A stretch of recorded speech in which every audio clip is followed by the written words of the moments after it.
जी नमस्कार, मेरा नाम कृष्णपाल राठौर है और आप महारो राजगढ़ का यूट्यूब चैनल देख रहे हैं। इस नए और स्पेशल एपिसोड में आपका स्वागत है जिसका नाम महारो मध्य प्रदेश है। दरअसल ग्वालियर का जीवाजी क्लब 125 साल के इतिहास में पहली बार जीवाजी क्लब में पुलिस ने छापा मारा और जब छापा मारा तो वहाँ से 11 जुआरियों को गिरफ्तार किया गया, जिसमें बड़े बड़े व्यापारी भी शामिल थे। अब जीवाजी क्लब की पूरी स्टोरी सुनिएगा और लानत भेजिएगा भारतीय मीडिया को जिसने मुद्दा नहीं उठाया। चलिए शुरू से सुनाते हैं। जीवाजी क्लब की स्थापना 125 साल पहले सिंधिया परिवार के द्वारा की गई थी और ये जीवाजी क्लब ग्वालियर में स्थित है। अब ये जीवाजी क्लब जो है ये दुनिया के, देश के नहीं, दुनिया के 100 नामी क्लबों में से एक क्लब है दोस्तों। दुनिया के 100 नामी क्लबों में से एक क्लब जीवाजी क्लब, जिसकी स्थापना सिंधिया परिवार द्वारा की गई थी। लेकिन अचानक से पुलिस छापा मारती है और 11 जुआरी वहां से गिरफ्तार किए जाते हैं। और जानते हैं जीवाजी क्लब के संरक्षक कौन है? संरक्षक है ज्योतिरादित्य सिंधिया, उड्डयन मंत्री ज्योतिरादित्य सिंधिया, जो कभी कांग्रेस में हुआ करते थे, अभी भाजपा में हैं। लेकिन हैरानी की बात यह है कि भाजपा की सरकार होते हुए जीवाजी क्लब पर छापा कैसे पड़ गया भाई? किसके इशारों पर छापा हुआ वहां पर? और 125 साल के इतिहास में छापा मारा गया। पुलिस ने 11 जुआरियों को वहां से गिरफ्तार किया। क्योंकि ज्योतिरादित्य सिंधिया वहां के संरक्षक है, इसीलिए उनसे सवाल करना लाजमी है। संरक्षक होते हुए वहां पर जुआरी क्या कर रहे थे सिंधिया जी? सबसे पहला सवाल लोग यही पूछ रहे हैं। और किसी भी बड़े मीडिया की औकात नहीं है कि इस मुद्दे पर चर्चा कर ले, इस पर बातचीत कर ले। आपने कहीं भी नहीं देखा होगा ये, क्योंकि सब बिके हुए हैं जी, सबके सब बिके हुए हैं। हकीकत है, एजेंडा चलता है, भाजपा से चंदा आता है तब जाके मीडिया बोलता है। आपने रवीश कुमार जी की हालत नहीं देखी क्या?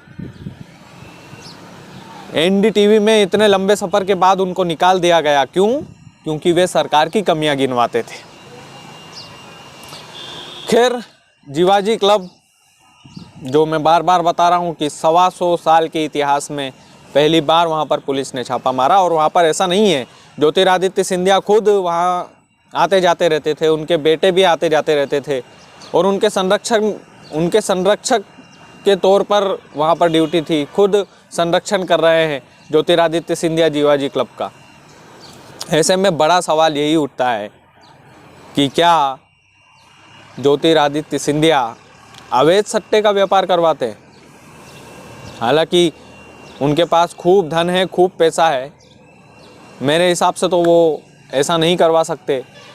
लेकिन भाई जीवाजी क्लब में, जो दुनिया का नामी क्लब है, देश का नहीं दोस्तों, दुनिया का नामी क्लब है ग्वालियर में, उसमें यदि पुलिस छापा मारती है और 11 जुआरियों को निकालती है तो कहीं ना कहीं संदेह तो होता है। और इसकी जिम्मेदारी भी ज्योतिरादित्य सिंधिया को लेनी चाहिए। और जो सच्चाई है वो पूरे प्रदेश को, पूरे देश को बताना चाहिए। क्योंकि हड़कंप मचा हुआ है बड़े बड़े व्यापारियों में इस क्लब के छापे मारने के बाद। इस क्लब पर जब छापा पड़ा तो अचानक पड़ा। अब किसने पड़वाया छापा, कौन था इसके पीछे, इसकी कहानी अभी किसी को नहीं पता है। लेकिन हैरानी की बात है कि केंद्र में भी बीजेपी की सरकार, राज्य में भी भाजपा की सरकार, उसके बाद भी ग्वालियर में जीवाजी क्लब पर छापा पड़ जाता है, जिसके संरक्षक ज्योतिरादित्य सिंधिया है। कभी नरोत्तम मिश्रा भी इस क्लब से जुड़े हुए थे, बड़े बड़े नामी लोग इस क्लब से जुड़े हुए थे। लेकिन मध्य प्रदेश की धरती पर शिवराज सिंह चौहान जब मंच से कहते हैं सटोरियों को छोड़ूंगा नहीं, जुआरियों को छोड़ूंगा नहीं, तो अब इतने बड़े क्लब में इतना बड़ा धंधा चल रहा है। अब देखें कि कितने अधिकारियों को सस्पेंड करते हैं मुख्यमंत्री शिवराज सिंह चौहान। देखने वाली बात रहेगी ना, क्योंकि वो तो नायक है, मंच से खड़े होकर अच्छे को सस्पेंड कर देते हैं। तो अब देखते हैं कितने अधिकारियों को सस्पेंड करते हैं, कितने को नहीं करते हैं। ग्वालियर में भाई अवैध सट्टा चल रहा था जीवाजी जैसे नामी क्लब में, जो देश की शान है एक हिसाब से, क्लबों की दुनिया की अगर बात करें तो 100 नामी क्लबों में से एक क्लब है जीवाजी क्लब। उसमें ऐसा काम हो रहा था और ना जाने कितने दिनों से हो रहा था। तो ये सोचने वाली बात रहेगी। बहरहाल मीडिया चुप है, जो चुप है उनका ज़मीर गवाही देगा या नहीं देगा। मैंने कुछ वेबसाइट पे ज़रूर पढ़ा है, ग्वालियर की लोकल वेबसाइट पे है खबर, लेकिन उन्होंने भी कहीं भी सिंधिया का नाम नहीं लिया, जीवाजी क्लब का ही नाम लिया। अब लोगों को कैसे पता चलेगा कि भाई सिंधिया परिवार ने इस क्लब की स्थापना की थी? लोगों को कैसे पता चलेगा कि इस क्लब के संरक्षक है ज्योतिरादित्य सिंधिया? तो सवाल उनसे भी पूछा जाना चाहिए कि 11 जो नामी जुआरी है वहाँ पे, जो बड़े बड़े व्यापारी जुआ खेल रहे थे, उसका जिम्मेदार कौन है? आप तो संरक्षक थे वहाँ के, कहीं आपका हाथ तो नहीं है? ये सवाल उनसे नहीं पूछा जाएगा तो किससे पूछा जाएगा?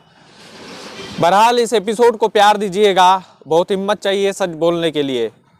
तो म्हारो मध्य प्रदेश का एपिसोड आपके लिए है, आप इसे प्यार दीजिएगा, वीडियो को ज़्यादा से ज़्यादा शेयर कीजिएगा, मध्य प्रदेश के लोगों तक पहुंचाइएगा। हम इसी तरह के एनालिसिस करेंगे हमारे इस एपिसोड में, बेधड़क और बिंदास तरीके से।